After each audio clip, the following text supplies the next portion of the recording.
హిమాచల్ ప్రదేశ్లో తప్పనిసరిగా దర్శించవలసింది ధర్మశాల. బౌద్ధులకు సంబంధించిన దలైలామా మందిరం అక్కడ ఉంది. దాని తర్వాత తప్పక దర్శించవలసినది పురాతనమైన హిందూ మందిరము బగుషునాగ్ మందిరము. చాలా పురాతనమైనటువంటిది.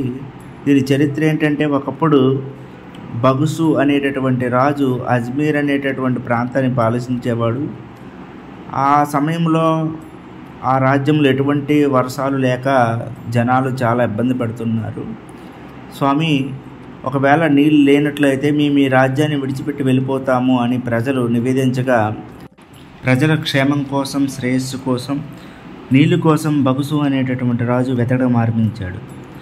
అలా వెతుకుతూ కాంగ్రా జిల్లాలో ఉన్నటువంటి ధర్మశాల ప్రదేశానికి వచ్చి ఇక్కడ చూసేసరికి పుష్కలంగా నీరు ఉందంట. ఈ ప్రాంతం మొత్తం నాగుపాములతో ఉంది. ఇక్కడ నాగదేవత కూడా ఉన్నాడు. అయితే వీళ్ళని ఎలాగోలాగా మోసం చేసి నీళ్ళని తీసుకువెళ్ళిపోవాలనేసి అనుకున్నాడు.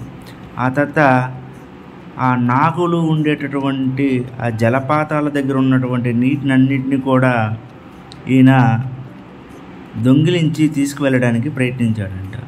ఆ ప్రయత్నించగా నాగులన్నీ కూడా కలిపి ఆ బగుషు అనేటటువంటి రాజుతో యుద్ధం చేయడం జరిగింది. ఆ యుద్ధం చేసేటప్పుడు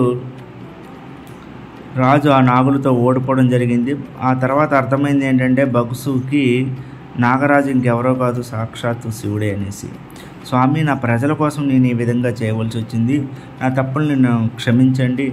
మీరు నా యొక్క మరణమే దీనికి ప్రాయశ్చిత్తం అయితే మరణం చెందడానికి నేను సిద్ధంగా ఉన్నాను. కానీ మా ప్రజలకి నీటి ఎటువంటి సమస్య లేకుండా చేయ స్వామి అనేసి తన శరీరాన్ని సమర్పించడం జరుగుతుంది.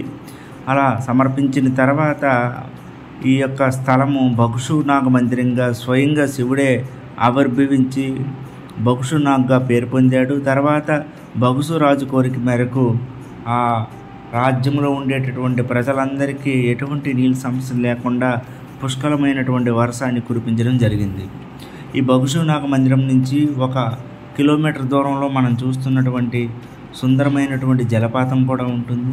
దీన్నే బగుషునాగ్ వాటర్ ఫాల్స్ అనే పేరుతో పిలుస్తారు. ఇది కూడా చాలా సుందరంగా ఉంటుంది.